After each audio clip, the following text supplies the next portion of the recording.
Hello दोस्तों, स्वागत है हमारे YouTube चैनल में। जो भी लोग नए आए हैं, सबसे पहले चैनल को सब्सक्राइब कर लें और बेल आइकन भी जरूर दबा लें ताकि हर आने वाली वीडियो आप देख सकें। प्यार में हुई गोलियों की तड़तड़ाहट। दिनेश बेजल राज लिखते हैं, रात के 1:30 का समय था। अचानक कमरे में गोली चलने की आवाज से प्रीति की आंखें खुल गईं। उसने बिस्तर से उठकर तेजी से कमरे की लाइट जलाई। देखा कि मोहल्ले का ही युवक छत से कूदकर भाग रहा था, जबकि गली में अंकित खड़ा था। बिस्तर पर प्रीति का पति सुमेर सिंह उर्फ बेबी के सिर से खून बह रहा था। इसी दौरान प्रीति द्वारा शोर मचाए जाने पर मोहल्ले के कुछ लोग अपने घरों से निकलकर बेबी के घर के बाहर जमा हो गए। घटना की जानकारी होते ही लोगों ने पुलिस को सूचना दी। सूचना मिलते ही थाना शाहगंज के SHO Jasvir Singh Sirohi police team के घटनास्थल पर पहुंच गए। पुलिस बॉबी को SN मेडिकल कॉलेज लेकर पहुंची, जहां उसकी मौत हो गई। आरोपी युवक भागते समय कैप और बेल्ट गली में ही गिर गई थी। ये बात 27 अगस्त 2022 की है। ये घटना आगरा के थाना शाहगंज के प्रकाश नगर में आधी रात के बाद घटित हुई थी। यहाँ के रहने वाले 28 वर्षीय टेंट हाउस के मालिक बॉबी की रात के समय गोली मारकर हत्या कर दी गई थी। जिसका कमरे में गोली मारी गई, उसमें पत्नी प्रीति व उसके 3 बच्चे भी सो रहे थे। अस्पताल से पति की मौत की खबर आते ही घर में कोहराम मच गया। इस घटना से मोहल्ले में सनसनी फैल गई। पुलिस ने मौके की कार्रवाई निपटाने के बाद अस्पताल से ही शव को पोस्टमार्टम के लिए मोर्चरी भेज दिया। प्रीति ने पड़ोसी के 2 युवकों पर पति की हत्या करने का आरोप लगाया। इन संबंध में बताया कि 3 महीने पहले उसके पति का पड़ोसी युवक शिवालीन से झगड़ा हो गया था। शराब के नशे में युवक ने बदतमीजी कर दी थी। इस पर पति से उसकी हाथापाई हो गई थी। तब शिवालीन ने बॉबी को चांटा मार दिया था। इसके साथ ही जान से मारने की धमकी भी दी थी। हत्या के पीछे यही वजह पुलिस को बताई गई। इस संबंध में थाना शाहगंज में दोनों युवकों शिवालीन व अंकित के खिलाफ हत्या की रिपोर्ट दर्ज कराई गई। इसके बाद पुलिस नामजदों की गिरफ्तारी के लिए उनकी तलाश में जुट गई, लेकिन दोनों ही घर पर नहीं मिले। सुमेर सिंह उर्फ बॉबी मूल रूप से उत्तर प्रदेश के जिला अलीगढ़ के हरद्वारगंज स्थित गांव शिल्ला का रहने वाला था। वह 12 साल से प्रकाश नगर में किराए के मकान में पत्नी प्रीति, 2 बेटियों और बेटे के साथ रह रहा था। घर वालों के अनुसार बॉबी पहले जूता कारखाने में काम करता था। कुछ महीने पहले ही उसने टेंट का काम शुरू किया था, जो अच्छा चल रहा था। उसका कमरा मकान की दूसरी मंजिल पर था। घटना की जानकारी होते ही गांव शिल्ला से भी परिजन आगरा आ गए। शाम लगभग 4 बजे पोस्टमार्टम के बाद बॉबी का शव परिजनों को सौंप दिया गया। परिजन शव को रामनगर पुलिया पर ले आए। उन्होंने शव को सड़क पर रखकर जाम लगा दिया। उनकी मांग थी कि आरोपियों को जल्द से जल्द गिरफ्तार किया जाए। इसके साथ ही मृतक के घर वालों को मुआवजा दिया जाए। मृतक की पत्नी प्रीति अपने बच्चों के साथ सड़क पर बैठ गई। उसका रो रो कर बुरा हाल था। जाम की सूचना पर थाने से पुलिस फोर्स पहुंच गई। पुलिस ने लोगों को समझाने व वहां से हटने का प्रयास किया। इस पर लोग भड़क गए और पुलिस के साथ खींचतान होने लगी। 1 घंटे बाद जब लोग नहीं माने तो पुलिस ने लाठियां फटकार कर सभी को हटाया। इसके बाद ही परिजन शव को लेकर अंतिम संस्कार लिए गांव चले गए थे। पूछताछ में पुलिस की जानकारी मिली कि दबंग इसवप्रिल और उसका भाई अंकित अपने चचा दिनेश के साथ रंगबाजी करते हैं। इसमें उनके दोस्त रोहित, गौरव और पवन भी साथ देते हैं। पूर्व में एक गार्ड ने अंकित का मारपीट करते हुए वीडियो बना लिया था। वीडियो डिलीट न करने पर उसने गार्ड की गोली मारकर हत्या कर दी थी। इसके अलावा उस पर कई और मुकदमे भी दर्ज हैं। 6 महीने पहले उसने सोनू नाम के युवक के पैर में गोली मार दी थी। समाज की पंचायत के बाद मामले में सुलहनामा हो गया था। 3 महीने पहले बाइक टकराने पर सुमेर उर्फ बॉबी से शिवालीन की हाथापाई हुई थी। तब दबंगों ने पूरे मोहल्ले के सामने 6 महीने के अंदर हत्या का ऐलान किया था। टेंट बॉबी के सिर में गोली मारकर हत्या की गुत्थी को पुलिस सुलझाने में लगी रही। हत्यारोपी किस रास्ते से घर में घुसा और कहां से भागा, इसका पता करने के लिए 29 अगस्त 2022 को पुलिस की टीम गली में फिर गई, मगर घर में बिना दरवाजा खोले अंदर जाने का कोई रास्ता नहीं मिला। जबकि पत्नी प्रीति दावा कर रही थी कि नामजद एक आरोपी घर में आया था। पति को गोली मारकर भागते समय उसे व उसके भाई अंकित को गली में खड़ा देखा था। 2 दिनों तक पुलिस की हत्या आरोपी का पता लगाने में लगी रही। पुलिस ने मामले की गहनता से जांच शुरू की और नामजद आरोपियों में से शिवालिन को हिरासत में लेकर पूछताछ की। पुलिस की सख्ती के बाद भी युवक ने हत्या में शामिल नहीं होने की बात कही। सर्विलांस में भी युवक की लोकेशन घर पर ही मिली थी। घटना वाली रात में घर पर न मिलने की बात पर उसने बताया कि जब मोहल्ले में ये बात फैली कि हत्या में मैंने वे भाई अंकित ने की है तो हम लोग डर गए और झूठे मामले में पकड़े जाने के डर से घर से भाग गए। इसके बाद पुलिस ने दोबारा घटनास्थल का मुआयना करने का फैसला लिया। पुलिस ने देखा कि घर की छत पर कोई व्यक्ति बाहर से चढ़कर या कहीं से फांद नहीं आ सकता। मकान में नीचे वाला मुख्य गेट खोलकर कोई व्यक्ति छत पर आ सकता था। इसका मतलब था कि नीचे का दरवाजा जानबूझकर खुला छोड़ा गया था। यह हत्यारे के लिए खोला गया था। तभी हत्यारा सीढ़ियों पर चढ़कर छत पर पहुंचा। इस पर पुलिस का गहरा शक हो गया। आसपास के लोगों से पूछताछ, सीसीटीवी फुटेज और सर्विलांस के आधार पर पुलिस को पुख्ता सबूत मिले। पुलिस को मुखबिर से जानकारी मिली कि टेंट वाले बॉबी के अंतिम संस्कार में उसका सगा छोटा भाई धीरज शामिल नहीं हुआ था। इस पर पुलिस का माथा ठनका।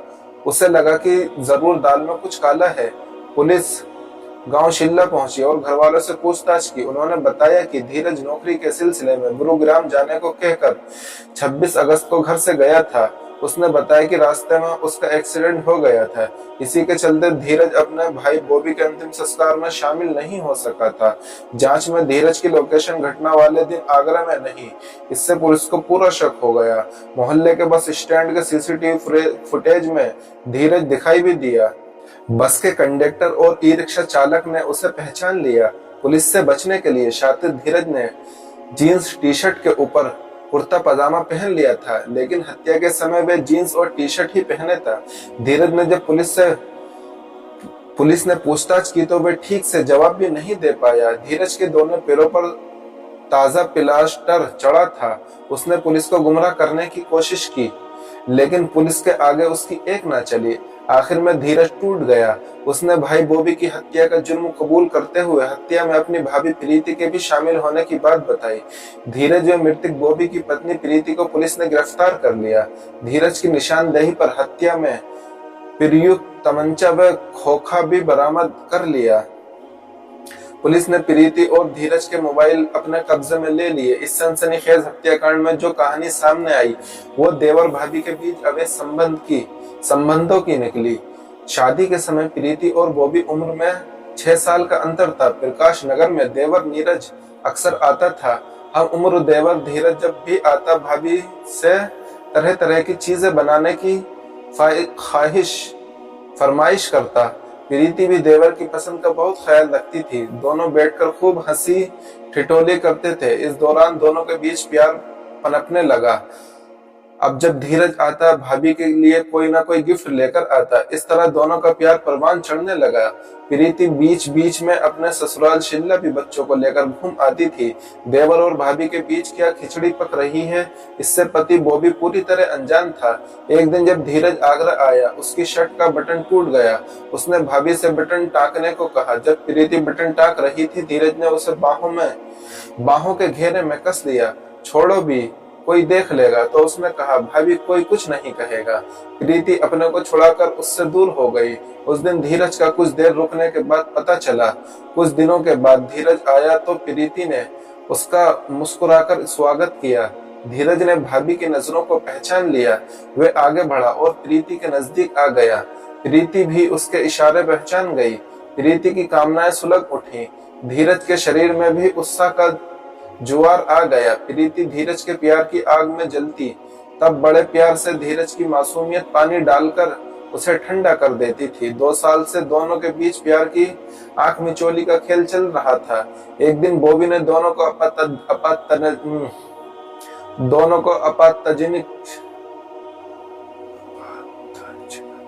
आपातजनक हालत में देख लिया। वह खून का घूंट पीकर रह गया। उसने पत्नी को डांटने के साथ ही धीरज को चेतावनी देते हुए उसे घर न आने की हिदायत दी। इसके बाद भी धीरज और प्रीति के बीच मोबाइल पर बातचीत का सिलसिला जारी रहा। जब बॉबी काम धंधे की वजह से शहर से बाहर जाता, वह एक दिन पहले ही फोन कर धीरज को बता देती। फिर धीरज अलीगढ़ से बस पकड़कर आ जाता और दोनों एक दूसरे के प्यार में पूरी तरह डूब जाते। अब दोनों मिलने में बहुत होशियारी बरतते थे। पता नहीं कब बॉबी घर आ जाए और वे रंगे हाथ पकड़े जाएं।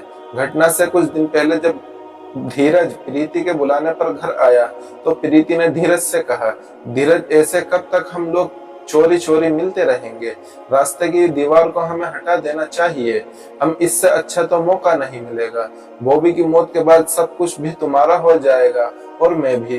तब दोनों साथ रहने और प्रॉपर्टी पर कब्जा करने में उद्देश्य से भाई बॉबी की हत्या की साजिश रची।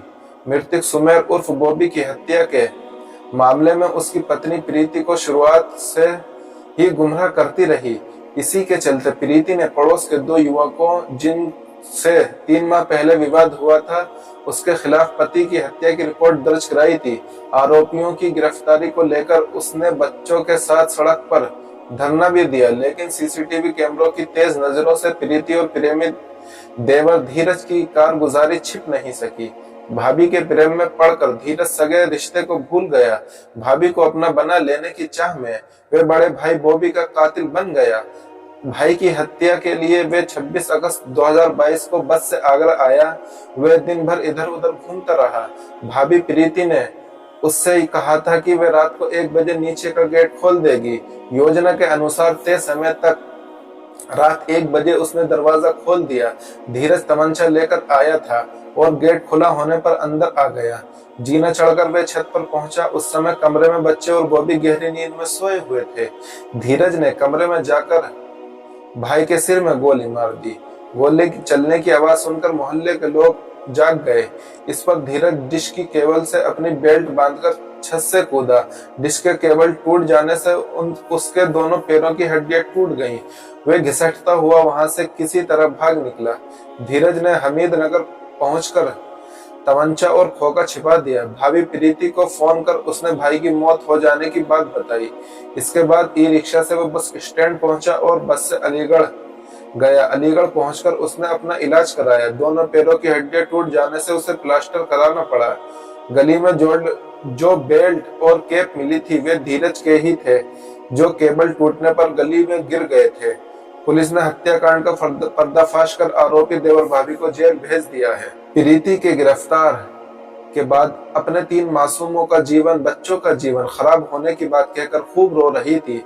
उसके घड़ियाली आंसू देख मोहल्ले के लोगों का दिल भी पसीज गया कि अब उसको छोटे बच्चों को या तो वह अपने साथ जेल में ले जाएगी या किसी रिश्तेदार के पास रहेंगे। मृतक बॉबी का सालों की मेहनत से जमाया गया कारोबार भी पत्नी प्रीति के इश्क में भेंट चढ़कर अब खत्म हो गया। प्रीति ने पति की हत्या में शिवानील और अंकित के नाम जिन युवकों को नामजद किया था, पुलिस की जांच में वो दोनों बेकसूर निकले। पुलिस द्वारा उन्हें क्लीन चिट दे दी गई। कहते हैं कि बुरे काम का बुरा नतीजा होता है। देवर भाभी के नाजायज रिश्ते के चलते हत्या जैसा जघन्य अपराध कर प्रीति ने जहां अपना सुहाग उजाड़ा, वहीं 3 बच्चों से उनका बचपन भी छीन लिया। इस कहानी को सुनाने का उद्देश्य ये था, आपको परेशान करना नहीं था, आपको सचेत करना था, ताकि आप सुरक्षित रहें, अपने घर में अपने घर वालों का ख्याल रखें, पर अपने परिवार वालों का ख्याल रखें, अपने पड़ोसियों का ख्याल रखें। चलिए फिर मिलते हैं किसी दूसरी वीडियो में। अगर आपको ये वीडियो पसंद आई हो तो एक लाइक करना, एक प्यारा सा कमेंट करना और चैनल सब्सक्राइब कर देना।